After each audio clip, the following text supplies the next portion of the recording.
Mesdames et messieurs, bienvenue dans Découverte. Comme vous savez, nous vous présentons toujours des nouvelles personnes qui ont un parcours vraiment élogieux avec Dieu et pour lesquelles nous pouvons nous en servir comme modèle, comme à travers leur histoire, pour pouvoir aussi être encouragés. Aujourd'hui, nous avons un nouvel invité. C'est un visage que vous avez sûrement l'habitude de voir dans le plateau des Métanoïa. C'est un homme qui a un fardeau vraiment très poussé pour le couple, accompagné avec son épouse, qui ne sera pas avec nous, mais on va sûrement parler de lui superficiellement. Et aujourd'hui, nous allons d'abord découvrir sa personne et il va nous présenter une œuvre intéressante qu'il a fait. Mais avant que nous allons plus loin, je vous présente d'abord ce numéro et puis après, on retrouve notre invité. À tout de suite.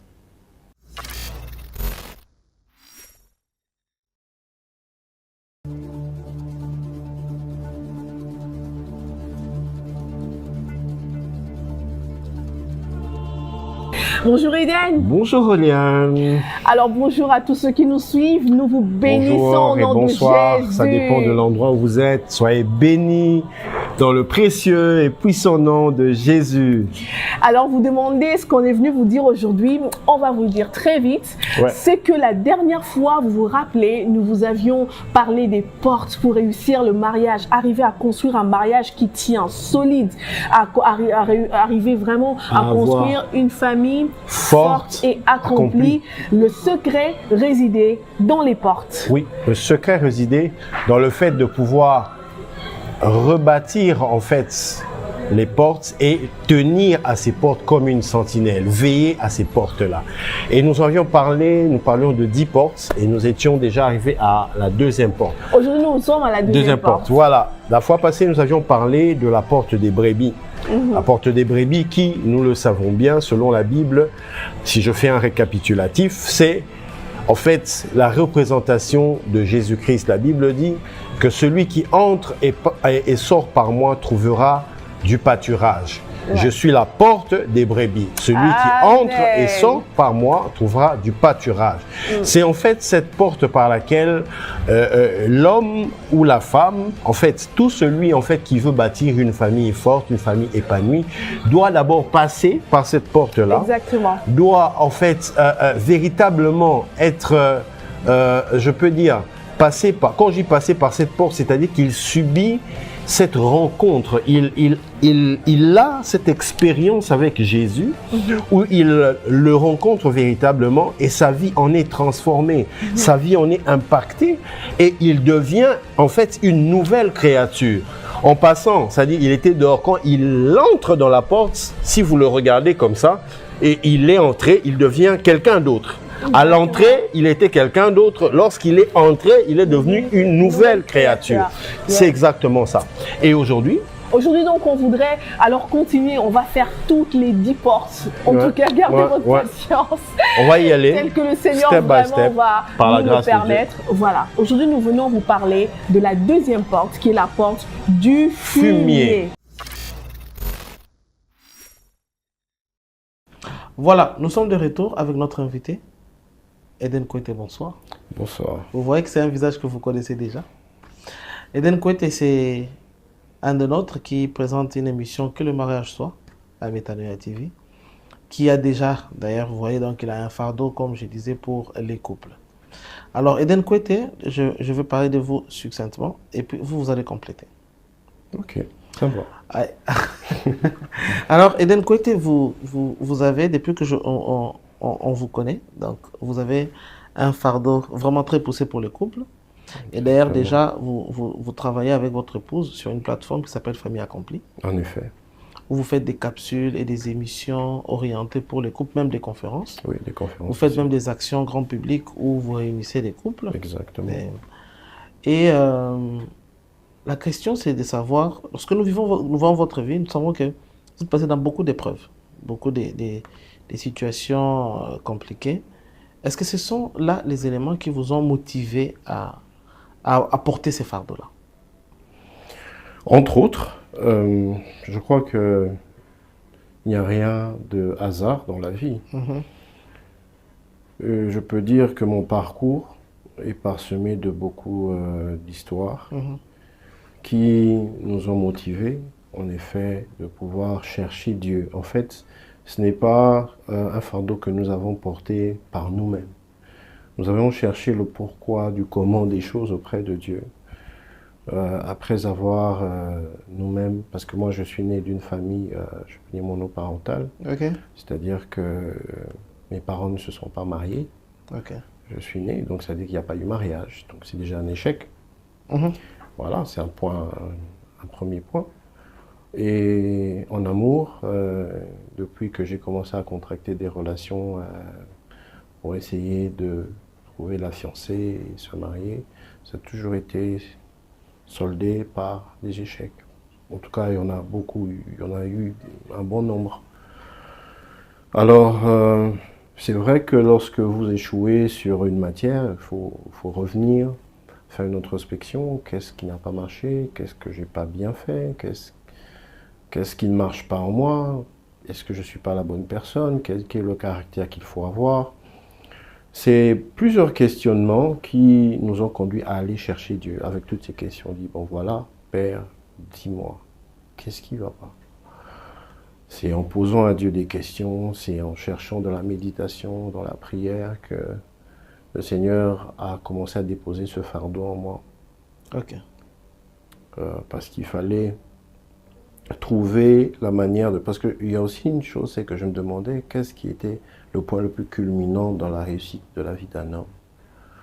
Et il m'a fait comprendre que c'était la famille. Parce qu'au commencement, lorsque Dieu a créé la terre et il a placé l'homme dans le jardin, il y avait la famille, l'homme et la femme. Et ce qui a fait que les choses ont mal tourné, c'est, bon, tout le monde connaît l'histoire, c'est le péché et tout ça. Et c'est à l'origine de ces faits-là qu'il y a eu l'échec.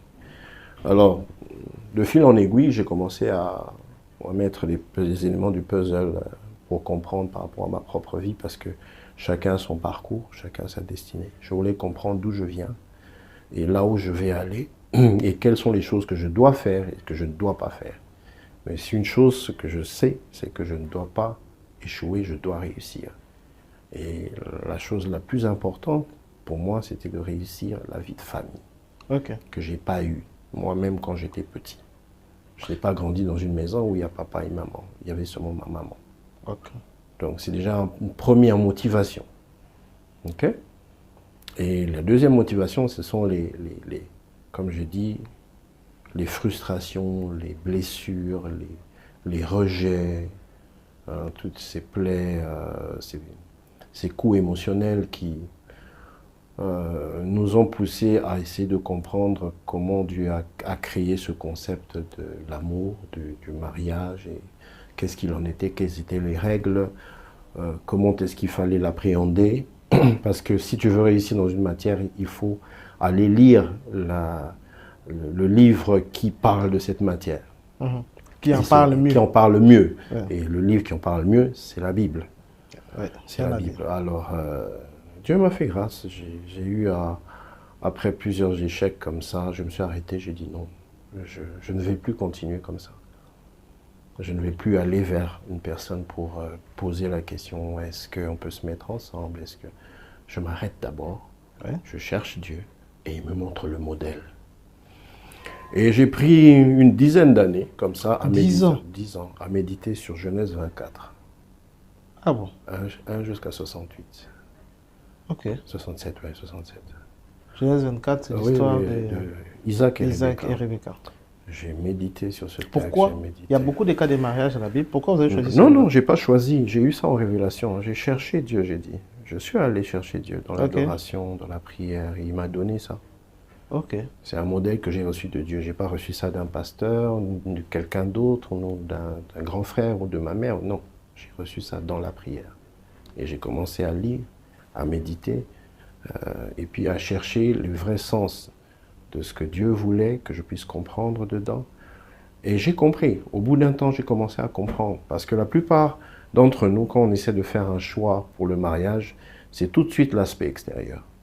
Tout de suite ce qui te frappe à l'œil.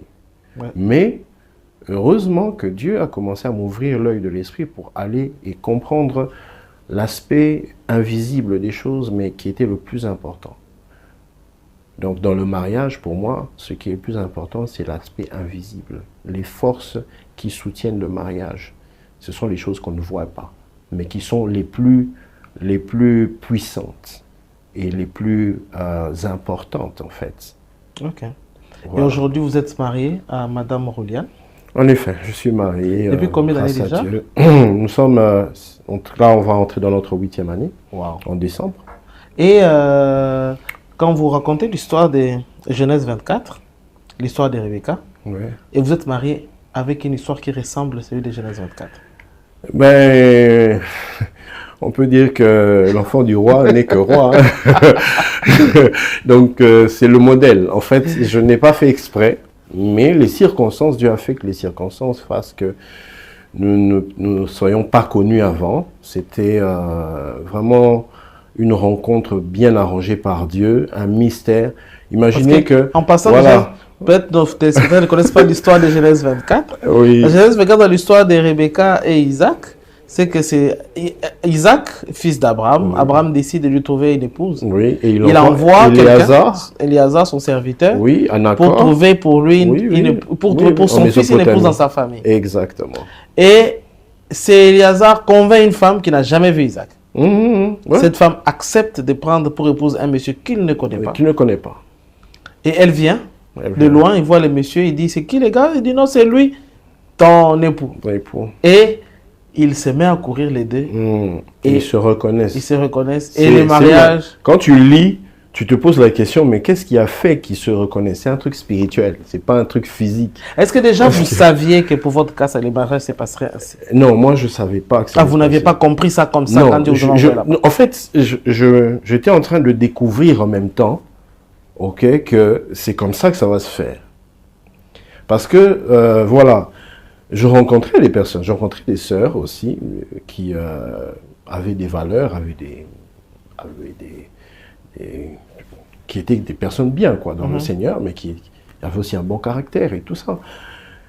Et en discutant avec elles, j'essayais de voir, par rapport à mon modèle que Dieu m'avait donné, si c'était véritablement ces personnes-là, ou cette personne-là, qui était l'élu que Dieu avait choisi pour moi. Parce que moi, j'avais dit... Et je ces choisirais modèles, vous plus. l'avez mis par écrit?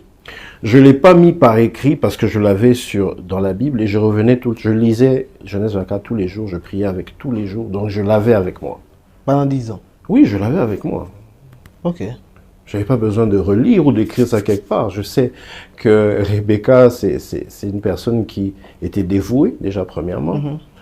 Quelqu'un qui était généreuse et une personne travailleuse. Il y a beaucoup d'énergie. C'est pas une chose facile de nourrir, de donner de l'eau à 10 chameaux. Ah oui. Oui. Et c'est pas facile. En plus, très tôt le matin. Ah, ouais. Il faut voir aussi la distance là où se trouvait le puits et les chameaux. Et le vase qu'elle utilisait pour pouvoir puiser, c'était un puits, donc c'était lourd. Donc quand Sans tu compter regardes que tout les ça, chameaux ont des réserves, donc les chameaux boivent beaucoup d'eau. 100 litres, s'il te plaît. Ouais. Donc j'ai compris que ma femme, celle que j'allais rencontrer, était très spéciale. Du point de vue caractère, du point de vue personnalité, du point de vue de son histoire avec Dieu. Sa profondeur spirituelle. Et c'est ça que je recherchais. Et comment vous avez su que c'était Roliane la personne? Dès les premiers jours? Bon, vous Dès les voyez, premiers contacts? je dirais oui, parce que nous avions parlé pratiquement plus d'1 heure le jour où on s'est parlé la première fois au téléphone. On ne s'était même pas vu, on s'est parlé au téléphone la première fois. Et vous savez déjà que c'était elle? Je savais que c'était elle par rapport à tous les indices que j'avais. Oui, je savais que c'était elle. Premièrement, elle était venue pour une œuvre du Seigneur. Donc, c'est-à-dire que Dieu m'avait dit, tu vas la rencontrer dans mon champ. Ça, c'est un. Ok. Deuxièmement, elle avait beaucoup d'enthousiasme pour l'œuvre du Seigneur. Elle était zélée pour l'œuvre du Seigneur. La façon dont elle me demandait de faire ça, donc c'est comme si elle dit, fais ça maintenant, maintenant, maintenant, ne tarde pas, maintenant, maintenant. Alors, je me dis, oh, mais elle ressemble. Je continue à parler avec elle. Je lui posais des questions, comment elle voulait qu'on fasse ça, l'œuvre du Seigneur. J'aurais en bien question. voulu qu'elle soit là. C'était magnifique. Non, mais elle en parle avec beaucoup d'enthousiasme aussi. Je dis qu'elle raconte notre histoire mieux que moi, vu qu'elle a aussi une perspective des choses. Elle a une façon de narrer l'histoire que j'aime beaucoup aussi. Ouais. Et j'ai recueilli tous ces éléments-là. Et le dernier élément, c'est que il y a quelques temps avant notre rencontre, je demandais au Seigneur, mais j'ai eu à rencontrer beaucoup de gens qui ont un bon caractère, qui sont zélés dans la foi et tout ça. Mais ce ne sont pas ces personnes-là vraiment que comment je pourrais savoir s'il y a 3 personnes que je rencontre au même moment ou à intervalle d'1 ou de 2 jours, comment je vais faire le choix? Je serai embarrassé. Un jour, je travaille sur un projet qui n'a rien à voir avec les histoires d'église ou de la foi ou quoi. Et je cherchais des images pour faire un PowerPoint. Et je suis tombé sur la photo d'une petite fille. Je crois que je vous fournirai la photo pour que vous puissiez voir. Et aussi une photo de ma fille pour que vous puissiez comparer. Ok. J'ai pris cette photo, le Saint-Esprit me dit, prends cette photo. Je lui dis, mais pourquoi? Ça n'a rien à voir avec ce que je fais. Il dit, prends la photo. Quand tu es un homme de foi et que tu marches déjà avec Dieu dans des dimensions profondes, tu n'as pas à poser beaucoup de questions. J'ai pris la photo et je dis, mais pourquoi? Il dit, elle a des traits de ta femme. Et ta fille ressemblera à ça. Ton premier enfant sera une fille, elle ressemblera à ça. J'ai eu la prophétie. Et c'est alors que j'ai même déjà trouvé le nom de ma fille, qui s'appelait, j'avais déjà le nom, c'était Millésime. J'avais déjà son nom, Millésime Fortune Kouété. C'était déjà ça dans mon esprit. J'avais une photo de un bébé qui lui ressemblait. Et je priais.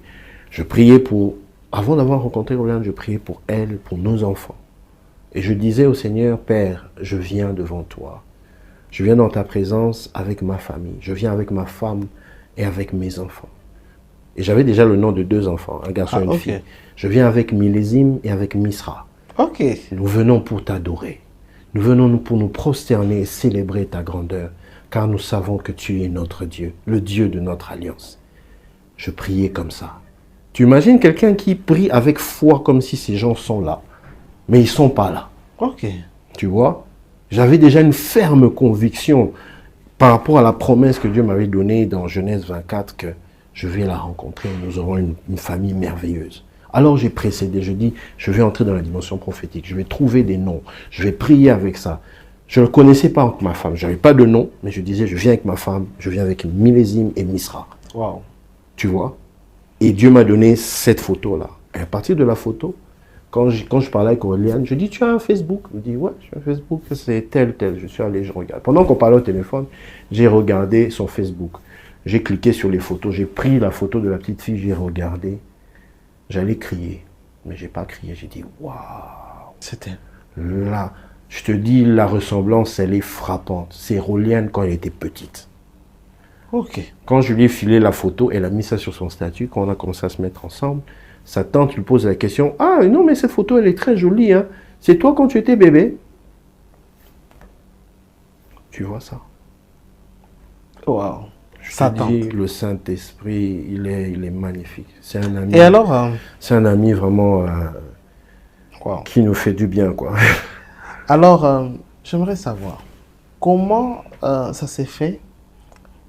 Si je dois faire quelques périodes en arrière. Oui. Comment ça s'est fait ta rencontre avec Jésus? Parce que je suppose, comme tu dis, tu es né dans une famille monoparentale. Et sûrement, comme tu as dit, tu es passé dans beaucoup d'épreuves, des rejets, etc., des compliqués. Et comment est-ce que ces épreuves ne vous ont pas mis loin de Dieu ou ne vous a pas détruit, mais plutôt ça vous a forgé et construit? Parce que vous dites, dans votre biographie, vous dites que Dieu vous a forgé par ces épreuves. Exactement. Comment? Bon, la rencontre s'est faite d'abord comment avec Jésus? La rencontre avec Jésus, c'est... Je peux dire qu'il y a 2 dimensions. La dimension, premièrement, de l'acceptation de Jésus. Quand je suis né, comme je t'ai dit, dans une famille monoparentale, ma mère n'ayant pas de mari pour me donner les bases ou l'éducation qu'il faut en tant qu'un garçon, alors elle s'est dit, non, je vais carrément, puisqu'elle a commencé à prier, je vais confier cet enfant entre les mains de Dieu, qui va lui donner les bases qu'il faut.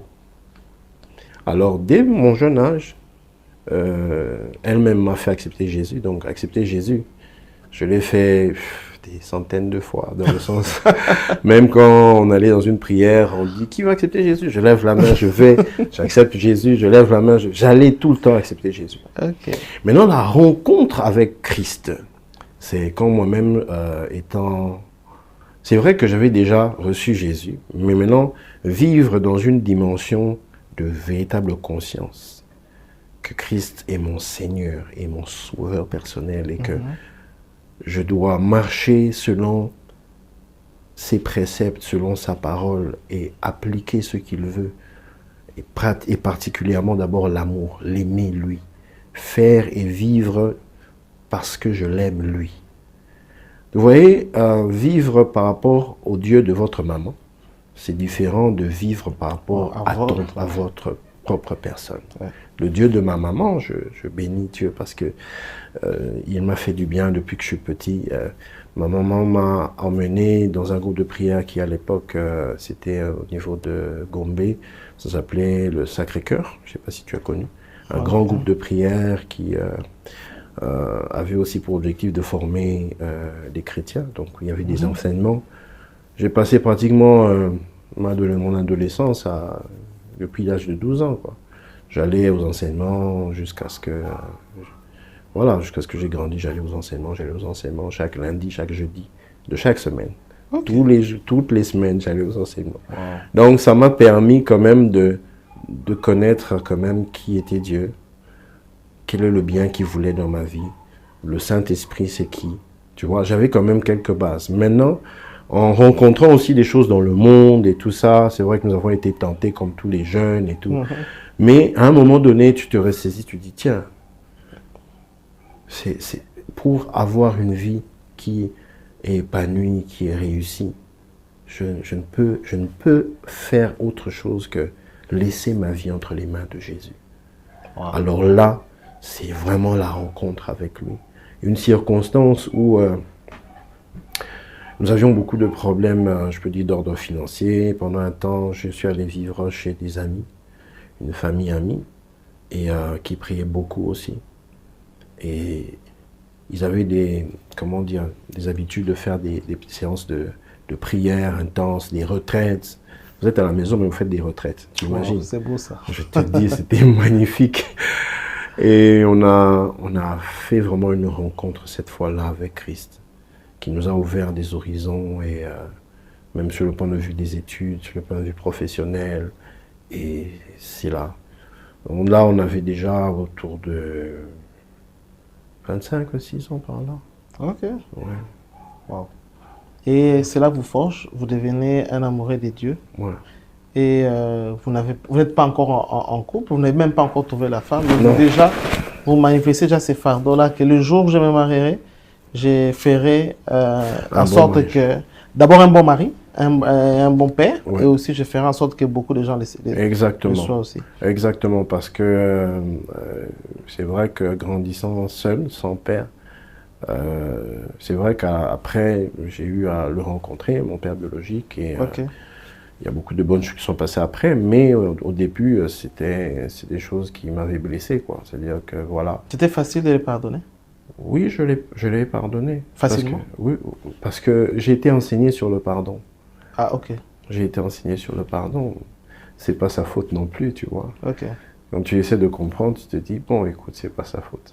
Ok. D'après l'histoire que ma maman a racontée, comment ça s'était passé, je me suis dit, bon, c'est pas sa faute non plus. Je ne le charge pas, paix à son âme, il n'est plus de ce monde. Ok. Vraiment, je ne lui ai pas tenu rigueur, mais j'avais des plaies, voilà, que j'ai pas grandi dans une certaine stabilité d'un foyer et tout ça. Vous l'avez vu la première fois à quel âge? La première fois, je m'en souviens plus. Okay. Très jeune? Bien déjà avancé? Non. Bon, le voir, quand tu parles de le voir... Le rencontrer pour la première fois? Ouais, quand j'étais un peu... J'avais peut-être 9 ans, 10 ans, comme ça. Ok. Mais alors, vous avez vécu un mariage monoparental. Ouais. Vous vous en êtes en sorti. Ouais. Et vous n'avez pas reproduit ça. Vous avez coupé la chaîne. Oui. Qu'est-ce que vous direz à un téléspectateur qui qui nous suit, qui s'est dit que moi, j'ai pas connu ça. Et je ne vois pas pourquoi je serais monogame. Je ne vois pas pourquoi est-ce que je vais me marier. Oui, c'est vrai que la colère, la révolte, c'est la première des réactions. Tu te dis, alors à quoi bon se marier? Je vais pas me marier. Oui, que ces trucs ne fonctionnent pas. Hein. Oui, ça ne fonctionne pas. Sûrement que c'est quelque chose qui fonctionne. C'est ça que je me disais. Mais en grandissant, justement, Dieu m'a ouvert les yeux. Moi, je dirais à quelqu'un qui a grandi ou qui a vécu l'absence d'un parent, que ce soit le papa ou la maman, ayant vécu dans une famille monoparentale, que ce n'est pas une tragédie fatale. Ce n'est pas quelque chose qui va définir votre vie, parce que celui qui a défini votre vie, il l'a fait avant que vous ne veniez au monde. La Bible dit, avant toute chose, je te connaissais. Je t'avais établi prophète des nations. Donc, Dieu avait déjà un plan. Avant même que tes parents se rencontrent, il te connaissait, il avait mis une mission en toi. Donc, la façon dont tu viens dans le monde ne définit pas qui tu es et ne définit pas ta mission. Ça, c'est bien. C'est Dieu qui définit ta mission et il sait que tu es précieux. Peu importe, le roi Salomon est venu au travers d'un mariage qui était au départ très compliqué. Mais c'est lui qui est devenu l'un des hommes les plus sages de l'histoire et les plus riches de l'histoire. Il a reçu grâce, il a eu la grâce de Dieu, malgré sa venue au monde. On peut parler aussi d'Ismaël. Ismaël est né aussi d'une manière assez compliquée. C'est l'enfant de la servante, Agar. Mais Dieu dit à Abraham, n'aie pas peur, je ferai de cet enfant-là une grande nation aussi, car il vient de toi. Et aujourd'hui, nous pouvons voir les descendants d'Ismaël. Ils sont sacrément forts, ils sont pas des moindres. Ils sont aussi fils d'Abraham, quelque part. Donc, c'est à partir de là que je me suis dit, ok, c'est pas une fatalité. Donc, pour vous aussi, ce n'est pas une fatalité. Vous pouvez devenir ce que Dieu a prévu que vous soyez. Et l'image que Dieu a mis en vous, vous devez le découvrir et le manifester, parce que vous êtes important aux yeux de Dieu. Amen. Vous avez de la valeur. Vous avez aussi des ressources en vous qui sont des bénédictions pour plusieurs. Si vous vous morfondez par rapport à votre façon de venir sur la terre et que ça devient comme une sorte d'handicap pour manifester le champion qui est en vous, vous allez priver plusieurs personnes des bénédictions qui se trouvent en vous. Vous allez vous déprécier, vous n'allez pas considérer qui vous êtes parce que vous avez une mauvaise image de vous-même et ça va vous empêcher de laisser Christ se manifester. Tout à fait. Et ça, je vous le déconseille. À partir de maintenant, regardez-vous dans la glace et dites, je suis ce que Dieu dit que je suis. Amen. Je peux faire ce que Dieu dit que je peux faire. Et la mission que j'ai sur terre, je vais l'accomplir pleinement et je vais bénir des nations. Amen. Et des familles seront bénies au travers de moi. C'est exactement cette attitude qu'il faut avoir. Dès que vous avez cette attitude en permanence, vous commencez à regarder les richesses que Dieu a mis en vous et non à regarder à tous les vides que vous aviez lorsque vous êtes venu au monde. Okay. Si Jésus-Christ avait regardé à tous les vides qu'il avait quand il est venu au monde, il n'est pas venu dans un hôtel ou dans un hôpital, il est venu dans une étable, il n'a pas eu telle ou telle autre chose comme les autres enfants. Ouais. Et si lui aussi il avait pris ce chemin de se plaindre, eh bien, il y aurait eu des problèmes. Et d'ailleurs, même je dirais aussi à quelqu'un qui nous suit, c'est que dans les livres, dans les psaumes, David dit que j'ai été conçu dans l'iniquité. Et dans la mère m'a conçu dans le péché. Dans le péché. Et les commentateurs de la Bible disent que, expliquent la raison pour laquelle il était le plus petit de ses frères, mais il était le mal aimé. Il était le mal aimé parce que c'était un enfant issu d'une relation hors mariage. Voilà pourquoi lorsqu'un prophète, un grand prophète comme Samuel vient à la maison, il te demande les enfants, tu ne présentes pas les enfants que tu as fait à l'extérieur, en dehors du mariage. Tu lui montres une bonne impression. Une bonne image. C'est après qu'il insiste qu'il se sent obligé de présenter aussi les fils qui jouent même le rôle de domestique. Parce que c'est lui qui gardait le troupeau. Et c'est lui que Dieu choisit pour diriger tout le peuple d'Israël. Donc c'est pour dire, On peut, être rejeté de sa famille, on peut être gardien des chèvres ou des moutons. Voilà. Mais si ton cœur est conforme à la volonté de Dieu, parce que Dieu regarde au cœur, il ne s'occupe pas de la manière dont tu es venu. Et il peut te placer au-dessus de ceux qui sont venus dans un mariage, comme on dit, légal ou voilà quoi. Et c'est votre histoire. Oui, mais mon histoire, voilà, c'est... Je ne dis pas que Dieu a déjà fini avec moi et qu'il m'a placé au-dessus de oui, X, mais Y déjà, personnes. on peut dire que... Non, déjà, ce que je vais dire dans votre histoire, c'est que Dieu vous a placé dans un chemin que vous n'avez pas vécu. Non, vraiment, il a fait de vous une personne qui ne va pas reproduire à ses enfants ce que vous avez vécu. Pas du tout. Et ça, c'est une victoire. C'est une très grande victoire, une très grande victoire. Le jour où on était en train de se marier, moi et Roliane, quand je lui mettais la bague au doigt, je disais victoire. Parce que ce que je n'ai pas vécu avec mes parents, moi-même j'ai pu le faire et je vais transmettre cette valeur aux enfants. Nos enfants, ils sont déjà très, famille accomplie, famille, tu vois, ils aiment déjà ça. Parce que nous avons vraiment intégré cette institution que Dieu a placée et nous le prenons au sérieux à un niveau. C'est vraiment notre fardeau parce qu'on a vu déjà dans nos familles que ça n'avait pas marché. Alors il ne faut pas que les gens puissent retomber dans ça. Il ne faudrait pas que les gens puissent perpétrer ce genre de malheur. Parce que même si quelqu'un a mal commencé, il peut rebondir. Ouais. Quelqu'un qui avait divorcé, il peut se remarier. Quelqu'un qui avait été rejeté, il peut... Tu peux donner le cas de Joyce Meyer. Oui, par exemple. Joyce Meyer, c'est quelqu'un qui a connu des affres. Des affres et qui a même divorcé de son premier mariage. Oui. Elle s'est remise. Aujourd'hui, c'est une personne qui bénit des millions de personnes à travers le monde. Donc, tu vois que ce n'est pas fatal. Ce n'est pas la fin. Oui. Et pour ça, il faut avoir reçu une autre perception de ta vie, que Dieu te montre ce qu'il voit de toi. Alors, j'ai une autre question. Oui, vas-y. Vous êtes, donc toi et ton épouse, promoteur des familles accomplies. Oui. Votre fardeau, c'est permettre à ce qu'il y ait des familles, pas seulement qui sont constituées, mais qui sont aussi accomplies et épanouies. Et comment c'est venu? En fait, c'est vrai que déjà, toi, tu avais déjà ces fardeaux-là. Oui, j'avais le fardeau. Tu as trouvé aussi une femme qui en avait déjà, ou c'est une femme à qui tu as donné ta vision et qui t'a accompagné?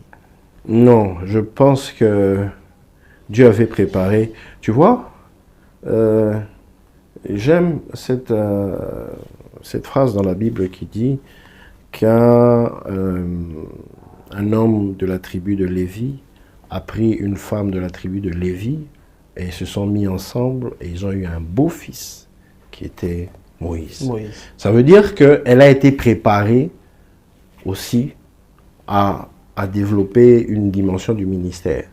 Quand je l'ai rencontrée, elle avait aussi une plateforme. Ok. Oui, une plateforme qui s'appelait les Awards gagnés avec Jésus-Christ. Les Awards gagnés avec les victoires en fait. Oui, elle avait une plateforme avec des gens aussi qui priaient avec elle et tout ça. Oh là. Oui, elle était déjà dans le chant. Ok. Oui. C'est comme ça que j'ai dit, je l'ai rencontré dans le champ. Okay. Donc l'action qu'on avait faite à Lubumbashi. C'était pour son compte. C'était pour son compte. Okay. Le compte de la plateforme. La plateforme qu'elle avait. Voilà. Okay. On l'a fait ensemble et ça s'est bien passé. Les enfants sont rentrés à l'école avec des nouveaux uniformes, des catchs, des objets classiques qu'on avait achetés pour eux. On a prié avec les familles en question qui étaient des familles démunies. Dont les enfants ne pouvaient pas rentrer à l'école cette année-là. Et vraiment, Dieu a été glorifié. C'était vraiment bien.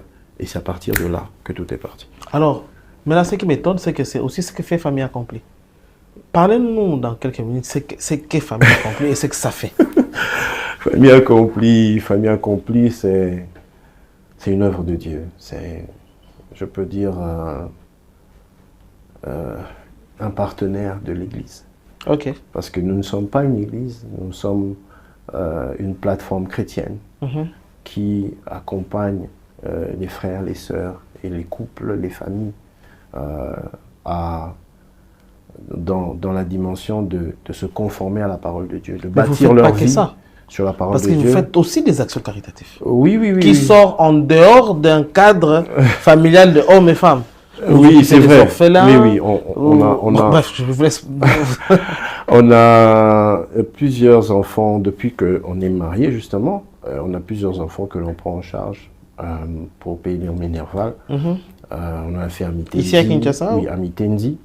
Et aussi dans le Katanga, à Lubumbashi. Ah bon? Jusqu'aujourd'hui, nous soutenons des enfants qui ont besoin des frais scolaires pour... voilà, nous faisons même des actions. Dernièrement, on a fait même une action pour Goma. On a fait une action pour Goma. Pour les parce que- ré- oui, les dans le, réfugiés qui pour sont le là. camp Mugunga, de nos frères qui sont dans le camp Mugunga. On fait des actions vraiment caritatives. Toujours Seigneur. dans la plateforme Famille Accomplie. Oui, dans la plateforme. Et on le fait en fond, je peux dire, bon, je dirais pas propre, mais c'est-à-dire c'est avec C'est là même que les moyens. C'est là même que je voulais arriver. Comment vous... En fait, vos actions vont dans des budgets qui atteignent quel montant comme ça à peu près? Les plus grands atteignent à peu près quel montant? 2000, Ok, oui, c'est arrivé. ok. Et vous faites ça à fonds propres? Oui, en fonds propres. Pourquoi vous ne cherchez pas des... Non, des on cherche, personnes? on sollicite. Quand je dis fonds propres, c'est-à-dire que ce n'est pas seulement nos moyens à nous, mais aussi avec les membres. Ah, Les ok. membres de Famille Accomplie. À Nous sommes Famille Accomplie, vous avez des oui, membres? oui, nous avons Combien déjà vous comptez? plus d'une centaine, hein, plus de 160 membres. 160 membres? Oui, oui, oui. Ok. Nous avons un groupe WhatsApp où nous sommes tous dedans. C'est pas seulement des gens d'ici. Ça a commencé ici, mais après il y a eu des choses de Lubumbashi. Nous avons un groupe aussi des gens de Famille Accomplie à Goma. Il y a dernièrement, lorsque Rolian est allé faire une prédication dans une église à Gounia, il y a des gens qui ont demandé de créer un groupe. Donc les gens sont encore entrés. Nous avons des gens qui sont au Sénégal, au Canada, en Turquie, qui ont demandé d'entrer. Donc, le groupe s'agrandit. Ok. Et aujourd'hui, Famille Accomplie, c'est des actions caritatives, Ouais. c'est des conférences Des pour le conférences couple. pour les couples, c'est des émissions, Ok, c'est des des émissions émissions. télé pour justement donner la possibilité de pouvoir écouter la parole de Dieu. Parce que si on ne bâtit pas les familles sur la parole de Dieu, on ne saura pas avoir une famille stable. Parce que la Bible dit, celui qui croit en ma parole et qui la met en pratique est comme une maison bâtie sur le roc. Voilà. La pluie viendra, la tempête, le torrent, et il ne va pas tomber, il restera debout. Exactement. C'est ça en fait. C'est comme ça qu'on dit, levons-nous et bâtissons des familles fortes Ok. sur la parole. Wow. Tu vois. Et mais alors, toujours dans le même cadre, Ouais. vous atterrissez dernièrement, vous faites un livre. Oui, on a fait un livre dernièrement, vernissage, à la sortie officielle, c'était le 14 Ok. septembre. Et déjà, j'aimerais d'emblée qu'on essaye de... On fait une petite pause pour qu'on présente un peu les moments forts du vernissage et puis on revient pour parler en profondeur du livre. Oui, bien sûr, bien entendu. Alors, chers téléspectateurs, voyez un peu comment ça s'était passé ces moments forts et puis on se revoit juste après ça.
Eh bien, chers téléspectateurs, vous avez vu, c'était quand même des moments forts.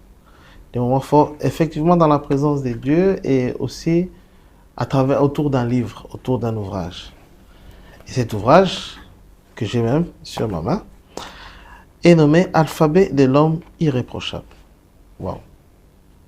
Alphabet de l'homme irréprochable. J'aimerais d'abord qu'on s'apaisantisse un peu sur les titres. Pourquoi le titre? Parce que d'abord, ça m'étonne. Pourquoi? D'abord, vous dites un homme irréprochable. Est-ce qu'il peut y avoir un homme L'alphabet. qui soit irréprochable?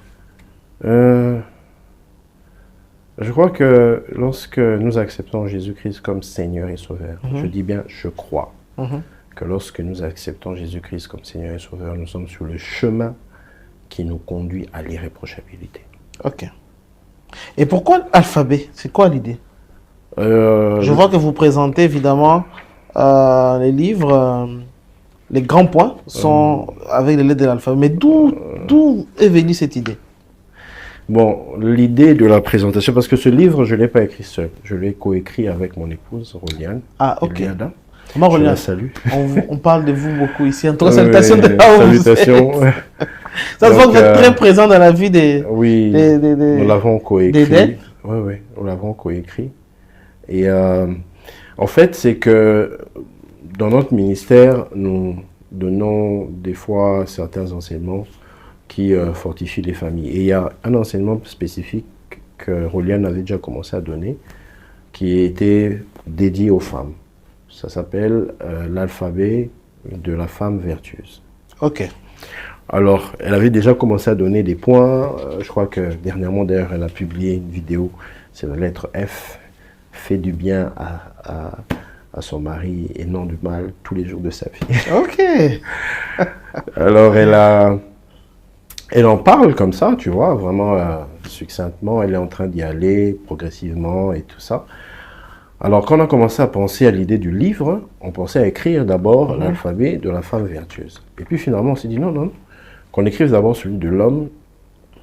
Et dans la prière, Dieu nous a orientés à avoir ce socle de l'homme irréprochable. Ok. En fait, ça part de Tite 1,9, là où l'apôtre Paul parle à son fils, il lui dit, écoute, je te laisse là-bas, tu dois pouvoir mettre tout en ordre, choisis des hommes justement irréprochables. S'il y a quelques personnes irréprochables, mari d'une seule femme, dont les enfants ne sont pas rebelles et tout ça, avec des spécificités, tu vois, pour que tu puisses les établir en tant qu'anciens dans les villes. Ok. Donc c'était... L'idée du livre, c'est être des hommes qui ont des couples qui répondent à ces critères que Paul avait donnés. Pas seulement que Paul. Mais c'était de là qu'est venue la pensée. Oui, la pensée. Voilà, la pensée était venue de là parce que nous avions médité sur ce texte. La plupart on se dire tout ce que Paul a écrit lui était inspiré du Saint-Esprit. Tout à fait. Alors donc c'est la pensée de Dieu. Puisque c'est la pensée de Dieu, nous l'avons pris comme tel. C'est que Dieu veut que nous soyons des sacrificateurs. Ok? Que nous soyons de ceux qui vont dans la famille être ceux qui vont donner le modèle, la culture spirituelle. Et on doit avoir un critère. Ok. Le critère, il faut l'avoir. Ok. En fait, le critère, c'est pas comme si tu es né avec, mais tu apprends, tu intègres ça, tu l'intègres dans ta vie en observant, comme Paul disait, soyez mes imitateurs, comme je suis imitateur de Christ. Ok. Donc tu dois l'apprendre quelque part. Tu n'es pas irréprochable de par toi-même, mais tu le reçois par, je dirais pas mimétisme, mais par apprentissage. Donc, si c'est je comme ça qu'on a comprends, même l'idée mis ici, alphabet pour c'est apprendre. de ne pas se culpabiliser, de ne pas être irréprochable, Non. mais de voir le modèle d'irréprochabilité et de la Bible, de travailler pour le devenir. Waouh. Et ici, je vois, vous avez commencé, donc vos grands titres, c'est par des lettres, c'est ça même le style de votre livre. Oui, c'est le style. Des A, vous êtes limité à I. Mais c'est pas l'alphabet, ça. Oui, si tu lis le livre en introduction, nous le disons vraiment que ce n'est pas la totalité de l'alphabet. Ah, donc vous n'avez pas fini les livres? Non, c'est pas fini. Ça, c'est le tome 1. Vous prévoyez en faire combien? 3 tomes. Waouh. 3 tomes. Ok.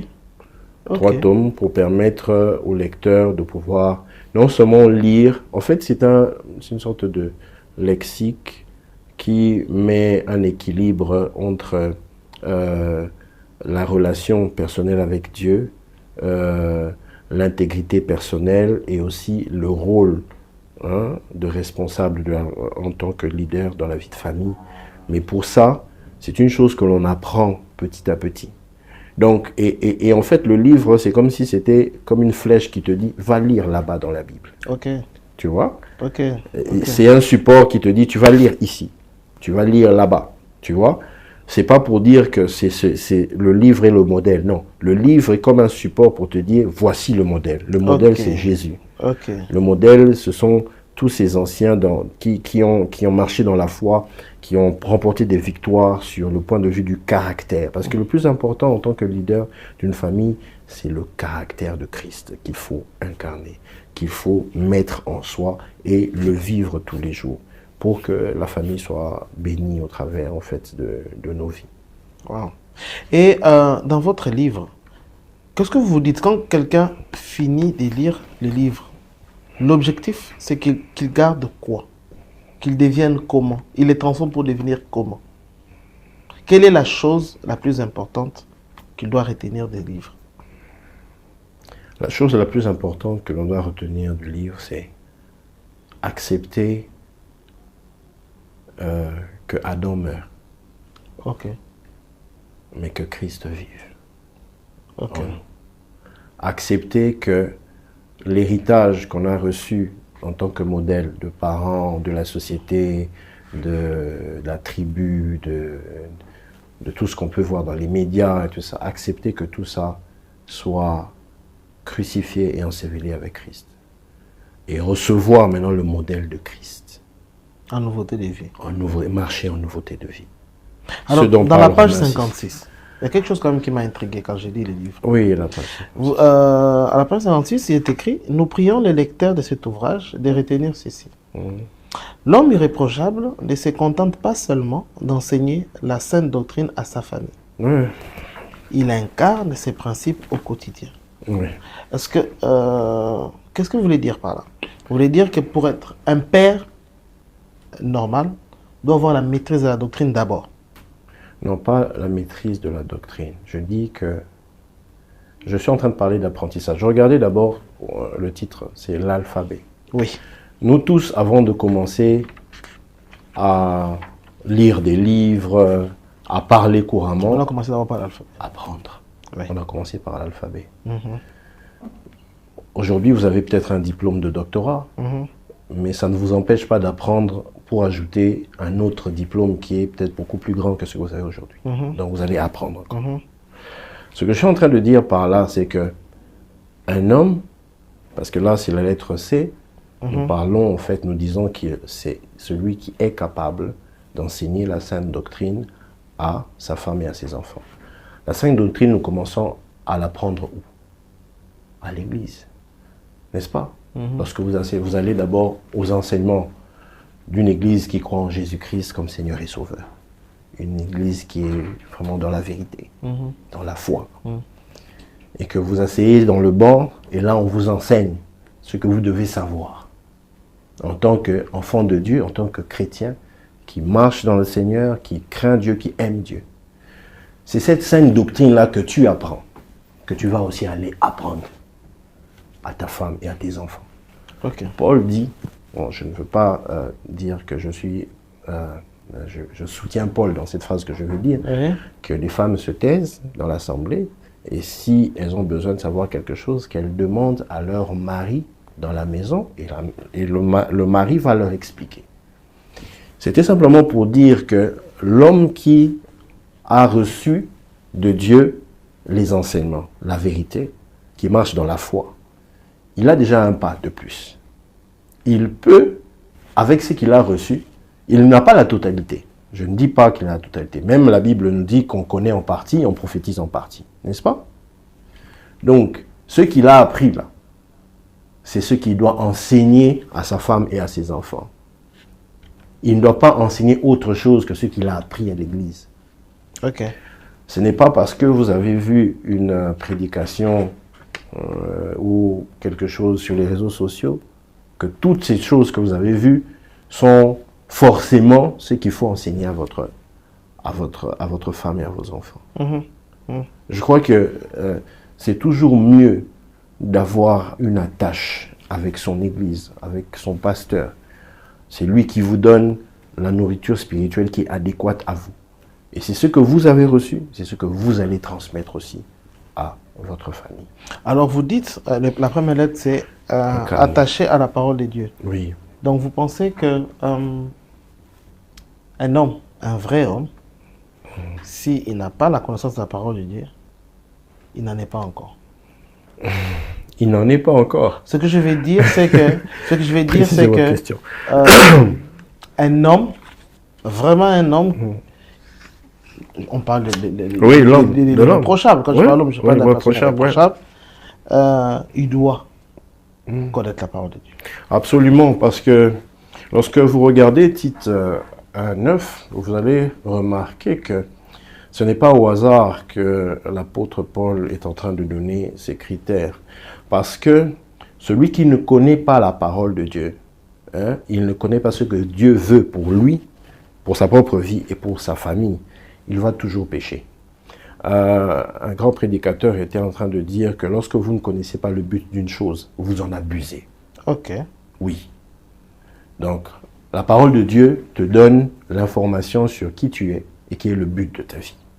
Maintenant, qu'est-ce que vous direz alors à quelqu'un qui nous suit? Parce que si moi je l'ai dit, on dira que je suis un docteur, donc je suis un garant de la doctrine de la parole de Dieu. Mais vous n'êtes pas pasteur. Je ne suis pas pasteur, je ne suis pas docteur comme vous. Mais par contre, vous êtes passionné de la parole de Dieu. Oui, j'aime la parole de Dieu. Et vous... Parce que c'est la vérité, c'est ce qui est conforme en fait à ce que Dieu a pensé pour nous, pour notre existence. Vous imaginez, vous arrivez au ciel, vous entrez, vous arrivez quand même au ciel. Vous êtes là, vous arrivez, bienvenue et tout ça.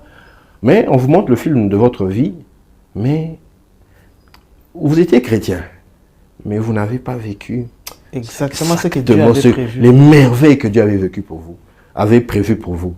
Vous imaginez la déception pour vous? Oui. Vous aurez un sentiment partagé. Voilà. Une joie, mais avec aussi une tristesse. C'est ça en fait. Alors qu'est-ce que vous direz à quelqu'un qui pense que, moi je ne suis pas pasteur. C'est vrai, nous avons une autre discipline à nous, etc. Bien qu'ils ne savent pas que nous ne sommes pas nés pasteurs, évidemment. Oui. Mais pour vous qui ne l'êtes pas, et qui vous, comment j'ai dit, vous prenez du temps à non seulement étudier, mais aussi à mieux la comprendre pour mieux gérer votre famille. Qu'est-ce que vous direz à quelqu'un qui vous suit et qui dit, écoute, j'ai beaucoup d'activités, moi, en journée, j'ai le travail, je me réveille très tôt, je rentre tard avec les embouteillages de Kinshasa et je m'arrange que ma famille ne manque de rien. Oui. Je fais l'effort de leur apporter ce qu'il faut. Oui. Mais vraiment, je ne suis pas pasteur, je les amène à l'église et j'ai légué, j'ai sous-traité cette tâche-là au pasteur pour bien s'occuper de ma famille. Sous-traité. Oui, je l'ai dit parce que je dirais que c'est une des missions par rapport à la mission que Dieu nous a donnée. Parce qu'aujourd'hui à Kinshasa, il y a ces mauvais enseignements qui fait croire aux hommes que la spiritualité de la famille, c'est la femme. Donc, l'homme va chercher de l'argent, la femme s'occupe des enfants et il prie pour le bien-être de la famille. Non, c'est faux. Le responsable, quand on est venu chercher le responsable lors de la chute de l'homme, qui était le responsable? Quand Dieu a appelé, il n'a pas appelé Ève, il a dit Adam, où es-tu? Tout à fait. Le responsable spirituel de la famille, c'est l'homme. Il a demandé où es-tu? Donc, quelle est ta position? Ta position de l'intimité, je ne la vois plus. Où est-ce que tu es? Tu vois? C'est pour dire simplement que c'est une mauvaise perception et une mauvaise croyance de se dire et de se convaincre que cette responsabilité n'est pas la responsabilité de l'homme, mais c'est la responsabilité de la femme. Okay. C'est taper à côté. C'est malheureusement, c'est quand même de l'ignorance. Vous savez, on fait beaucoup de choses parce que on a des limites de connaissance. On sait que telle chose c'est normal parce que tu le sais. Mais maintenant, tu arriveras à un certain niveau, on te dit, tu vois ce que tu fais là? Ce n'est pas normal. Parce qu'il y a un autre niveau de connaissance qui te démontre que ce que tu fais là, C'est pas pas normal. C'est doit pas être la fait. norme. C'est pas ça la norme. Voilà. Donc, vous il y a un dites- certain niveau de... En tout cas, votre Nuance. livre il est très intéressant. Vraiment que Dieu vous bénisse. Amen. Vous dites dans la lettre F, l'homme est fidèle, économe. C'est-à-dire quoi? C'est-à-dire C'est quoi, que, fidèle économe, Dieu a donné des ressources à l'homme. Et il lui a donné, pas pour dilapider, il lui a donné ça pour qu'il puisse faire en sorte que la famille puisse jouir, en fait, de toutes ces ressources-là afin qu'elles se développent et qu'elles soient épanouies. Je m'en vais vous expliquer ça lorsque je vois, par exemple, la parabole des talents. Mhm. Celui qui avait reçu, l'homme riche a donné à chacun selon leur capacité. Ouais. Donné 3, 2 et puis 5. Et puis, quand il revient, plutôt 1, 3 et puis 5. Quand il revient, il leur pose la question, qu'est-ce que vous avez fait de ce que je vous ai donné? Mais vous avez remarqué que Les 5 en a 10. oui, ils ont multiplié et les autres, Il il a enterré. Donc ça veut dire que on peut avoir reçu au départ des ressources de Dieu. Votre intelligence est une ressource que Dieu vous a donnée. Oui. Votre voix, votre taille. Oui, votre taille, votre façon d'être, c'est une ressource que Dieu vous a donnée. Oui, parce que oui. à cause de la taille, tu peux devenir un basketteur. Oui, bien sûr, tu es devenu basketteur, tu peux, voilà. À cause de la voix, tu peux devenir Tu es un grand chanteur, un ouais. chanteur. Ouais. On va dire tout ce que Dieu vous a donné, ce sont des ressources. Maintenant, il faut qu'on parle de économe, c'est-à-dire bien les gérer, être un bon gestionnaire. Jésus-Christ dit, si quelqu'un veut faire une bâtisse, construire une maison, ne s'assied-il pas pour en calculer la dépense? Ça veut dire qu'il doit gérer les ressources qu'il a reçues pour réussir. Alors, lorsque Dieu nous permet d'avoir un foyer, il nous donne des ressources. Moi, je dis toujours que le mariage nous apporte une multiplication des capacités. Je le dis comme ça, si tu avais 2 anges qui étaient avec toi pour t'aider dans tout ce que tu fais et tout, Dieu en ajoute peut-être 4 autres. Parce que tu n'es plus seul, tu as ta femme et puis il y a des enfants qui vont venir. Ça, je le dis comme ça. C'est pas écrit, hein, mais je le dis comme ça. Je suppose aussi que c'est-à-dire qu'il y a des capacités. On le voit même dans le monde. Voilà. Quand tu es employé quelque part, Voilà. tu es célibataire, et puis après, l'employeur, même l'homme, comprend que, puisque tu augmentes, tu as mis une femme maintenant, etc. Voilà. On t'augmente le salaire. Un peu le salaire. Tu vois, prendre soin de pour ta soin femme, sur la de tes femme et les enfants. enfants. Donc, c'est-à-dire que Dieu vous donne des capacités. Et ces capacités-là, ce n'est pas pour dilapider. Ce n'est pas pour, quand je dis dilapider, c'est-à-dire ne pas utiliser ça en dehors du but pour lequel il a été assigné. Il a été assigné à nourrir la femme, les enfants, à pourvoir à leur apprentissage, c'est-à-dire l'école, et aussi à leur bien-être, c'est-à-dire les divertissements et tout ce qui contribue à l'épanouissement de la famille. Mais si cet argent que Dieu vous a donné, si cette beauté que Dieu vous a donnée sert à des femmes à l'extérieur qui ne sont pas votre femme, vous voyez que déjà ça commence à détruire les fondations du foyer. Est-ce que vous vous dites pas après, je parle à la place des téléspectateurs cette fois-ci, est-ce que quelqu'un ne se dirait pas peut-être, mais finalement, si ce qu'il appelle homme irréprochable, c'est soit un homme d'église ou comment? Non, je dirais que c'est l'homme selon la pensée de Dieu. Vous savez, il y a 2 types d'hommes, je dirais même 3 types d'hommes. Vous le savez, vous qui êtes docteur, il y a l'homme charnel, il y a l'homme animal, et puis l'homme spirituel. Oui. Ici, je parle de l'homme spirituel, celui qui marche selon les principes de Dieu et qui fait un effort de travailler la consécration, l'appartenance à Dieu. Parce qu'il y a des gens qui vivent un peu comme ils veulent. Ils vivent, c'est-à-dire qu'ils se disent, je ne suis pas un homme d'église, je veux faire ce que je veux. Je fais ma volonté. Tu vois? Et ils sont des fois très exigeants envers les hommes d'église. Voilà. Tu fais ta volonté. Être homme d'église, ça veut dire quoi? Quand tu es déjà chrétien, tu es homme d'église.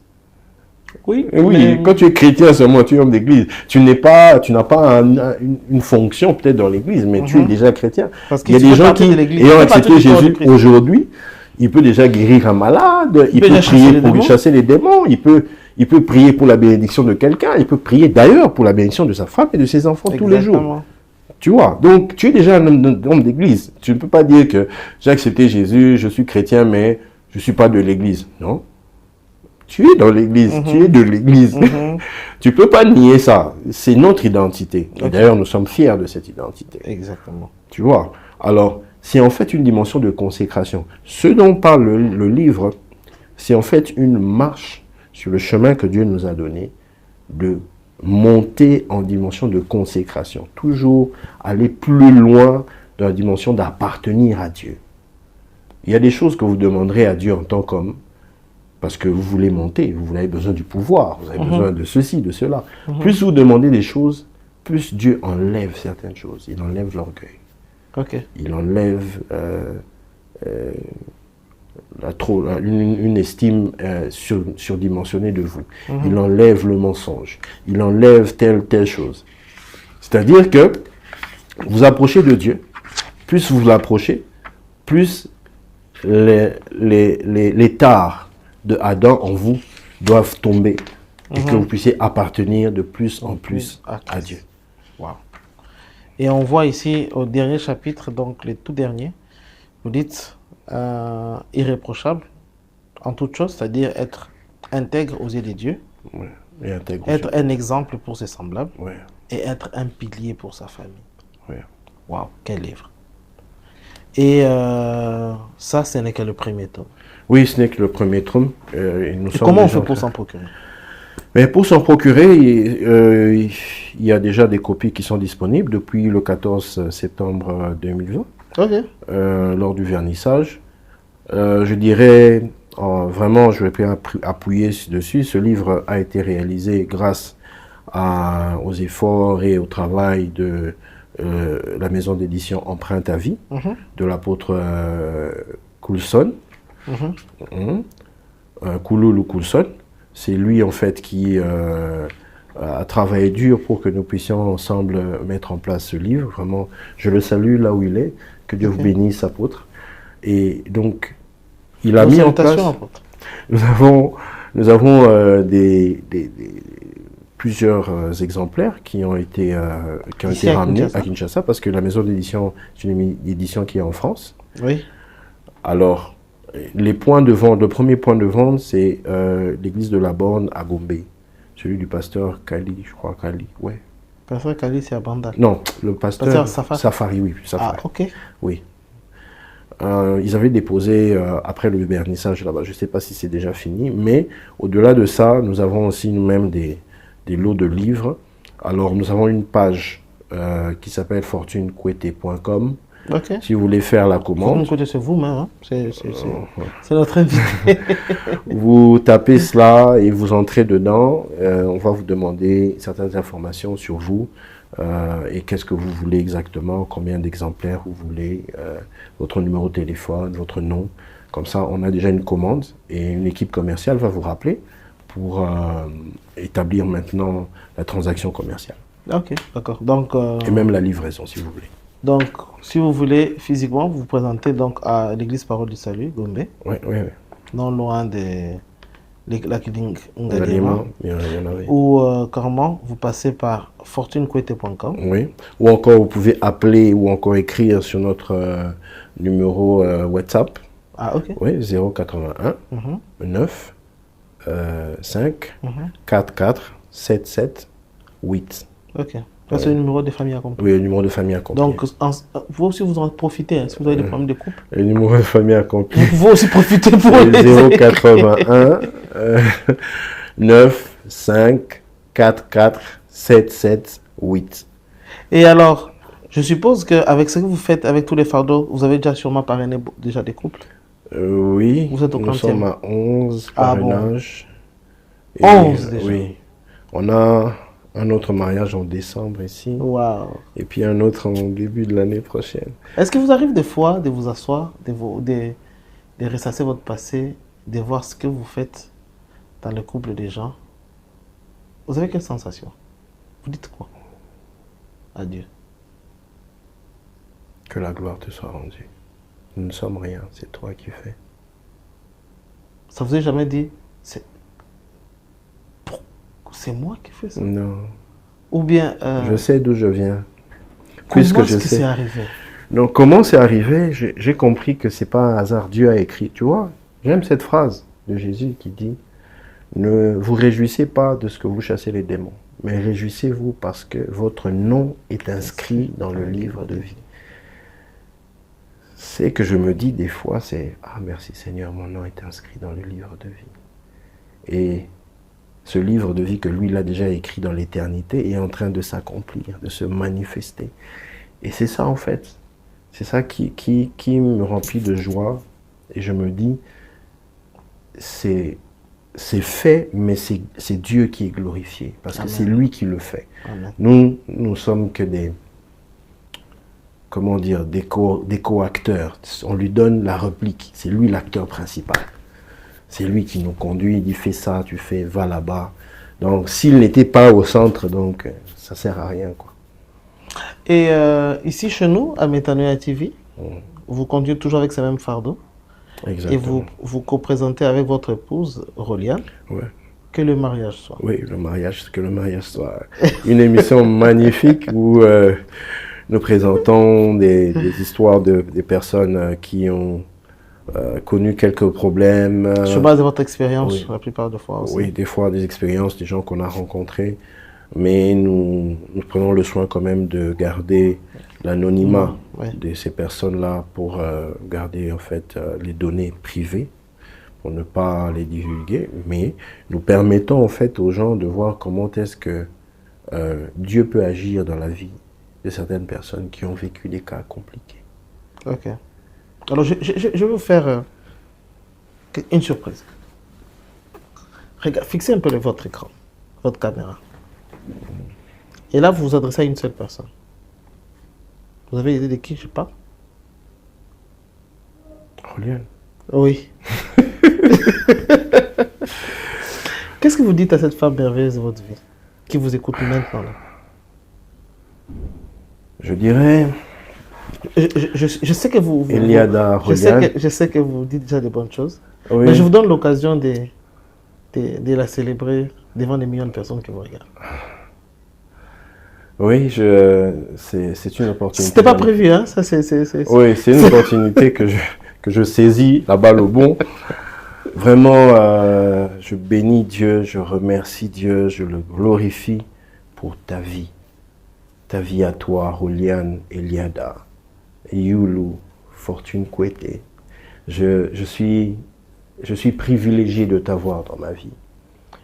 Je t'ai rencontré parce que Dieu l'a voulu. Dieu nous a mis ensemble dans son plan magnifique pour restaurer les familles, pour ramener la joie dans les familles, pour stimuler tous ceux qui sont dans la famille afin qu'ils puissent s'attacher à Dieu.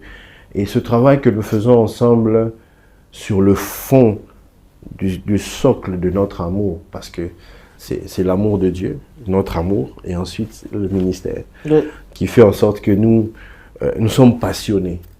C'est notre vie qui à la fois est mêlée avec le ministère. En fait, quelque part, nous devenons le message. Et je bénis Dieu de t'avoir rencontré. S'il fallait recommencer encore ce parcours de quitter Kinshasa pour aller au Bas-Congo, du Bas-Congo, au Katanga, pour te rencontrer, toi qui étais à Kinshasa, je le referai. Amen. Je le referai parce que je crois pas que je pouvais réussir déjà ce tronçon ici que nous avons fait tout seul. Je n'aurais pas pu le faire si je ne t'avais pas rencontré, puisque tu es véritablement la partie qui me manquait, mon alter ego. Pour créer l'équilibre. Oui, pour créer l'équilibre, justement, tu vois. La personne à qui Dieu a placé, a donné une force pour m'aider à réaliser la vision, wow. Tu vois. Et une aide semblable. Oui, véritablement l'aide semblable. celle qui me correspond, l'os de mes os, Wow. la chair de ma chair. Vous savez, le jour Elle va rougir, hein. le jour où j'ai rencontré Rolienne, je dis au téléphone, j'ai regardé la photo, j'ai crié, waouh, Seigneur, tu es fidèle. Le jour où je lui mettais l'anneau, je lui disais, Seigneur, tu ne m'as pas menti. Genèse 24 est réel. Wow. La vérité est devenue réelle dans ma vie. Ah, Depuis que je t'ai rencontré, je prie, je dis, Dieu, tu es la vérité expérimentale de ma vie. wow. J'ai expérimenté Genèse 24, donc c'est vrai. Et tout le reste aussi, c'est vrai. Ok. Oui, c'est la foi. Et avec ta Bible avec toi. Oui, ma Bible avec moi. Ma Bible avec moi. Vous voyez, il n'est pas pasteur. Hein. Moi, je suis... Non, je suis pas pasteur. Docteur, je n'ai pas de Bible, je suis présentateur ici. C'est pour vous dire que des chevaux à la maison.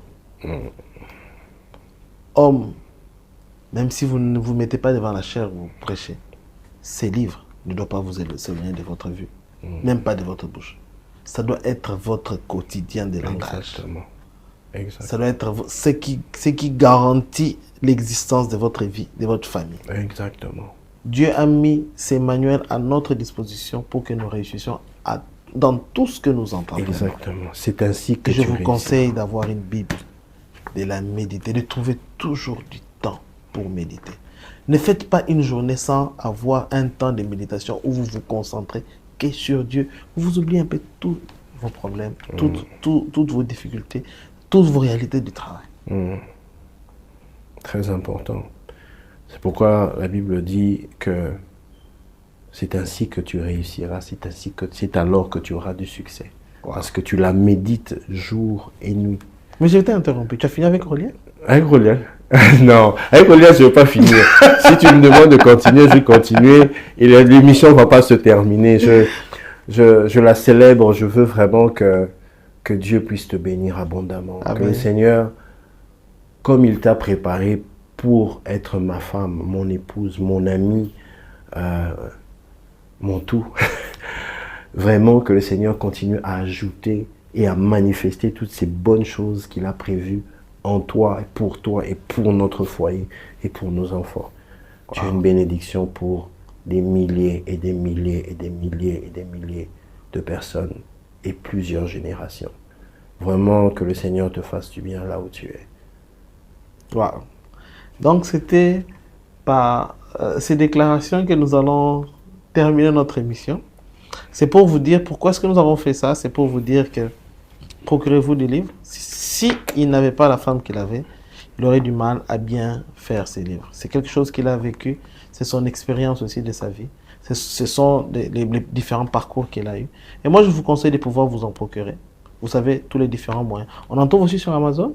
Pas encore, mais nous y travaillons. Et, Okay. La version électronique, je crois que avec la permission et le concours de l'apôtre Coulson et de la maison d'édition Empreinte à vie, je crois que ce sera disponible dans les jours qui viennent sur les plateformes de vente électronique pour que tout le monde puisse se procurer de ce livre. Donc, en ce moment, ici, c'est à Kin que c'est accessible. Oui, c'est accessible. Mais donc, comme la maison d'édition est en France, aussi en France, on voilà. Ça. Donc, ceux qui sont en France, ceux qui sont à Kinshasa, vous pouvez vous en procurer. Et les autres, peut-être que vous en avez besoin, ayez vos apaisements. Sûrement, à travers leurs différents canaux de diffusion, ils vous annonceront le moment opportun les autres moyens pour pouvoir vous en procurer. C'était donc Découverte avec Eden Fortune Koité. Et nous vous donnons donc rendez-vous la semaine prochaine à la même heure avec des nouvelles découvertes et des nouveaux invités. Des chevaux à la maison, nous ne pouvons que vous dire que Dieu vous bénisse et on se voit. Je peux un dernier mot? Oui. Alors, puisque vous êtes bénis, soyez pleinement accomplis.